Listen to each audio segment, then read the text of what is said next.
here in this example, we can see how to apply syncopation in a very simple piano accompaniment. Well, first of all, the metronome will be always on to feel the beat.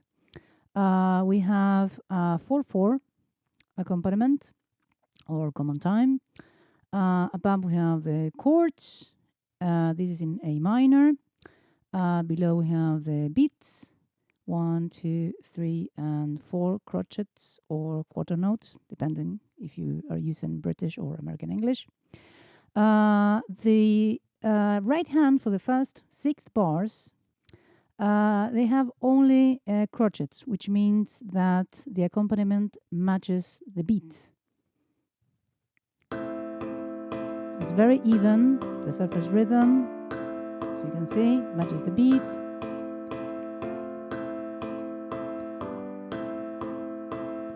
On the 4th beat, we always have a change in chord to propulse the accompaniment, which is reinforced by the bass.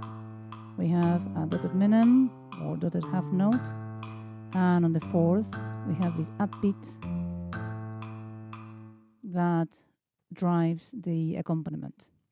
Now, in bar 7, 10, and 14th, we have cases of syncopation. It's exactly the same, just applied a little bit differently on the chords on the 4th beat.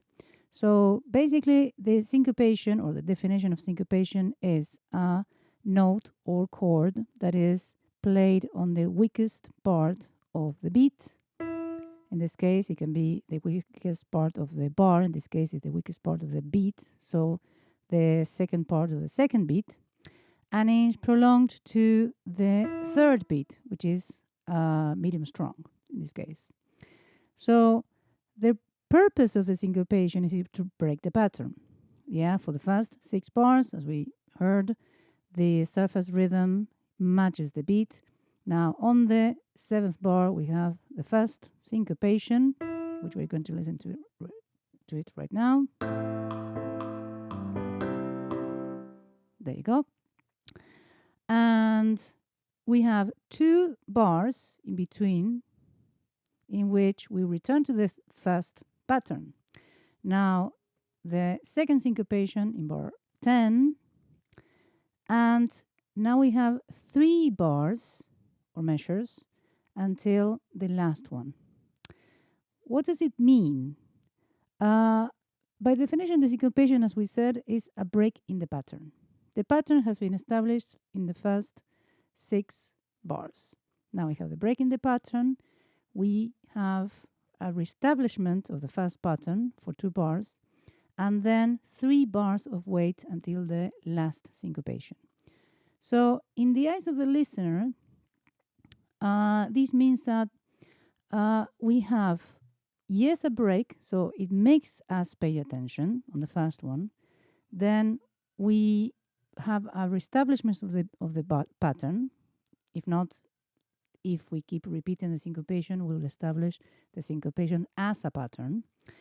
But most importantly, we used the last syncopation after 3 bars, which means the listener, in his unconscious or her unconscious mind, now he will pay much more attention because the break in the pattern is not regular, it's irregular.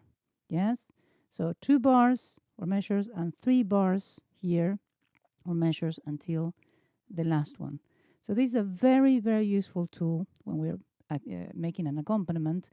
So this accompaniment not only, as the word says, accompanies the melody, but also creates basically our distractions. Yes, and these distractions in the mind of the listener creates that they're going to pay more attention.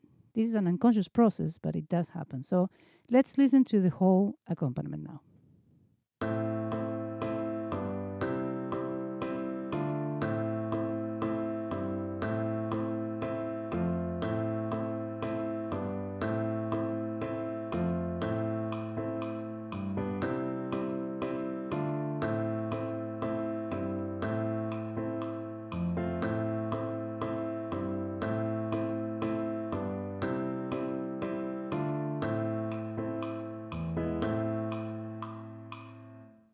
You see?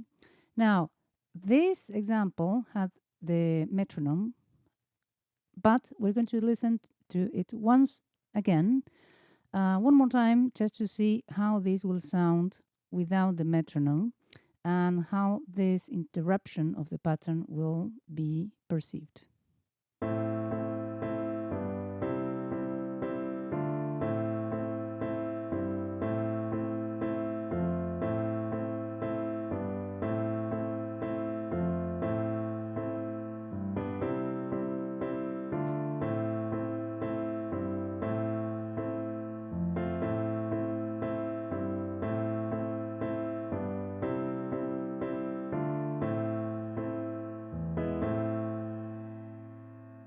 That's it. So this is a very simple case of syncopation and how to use it in piano accompaniments.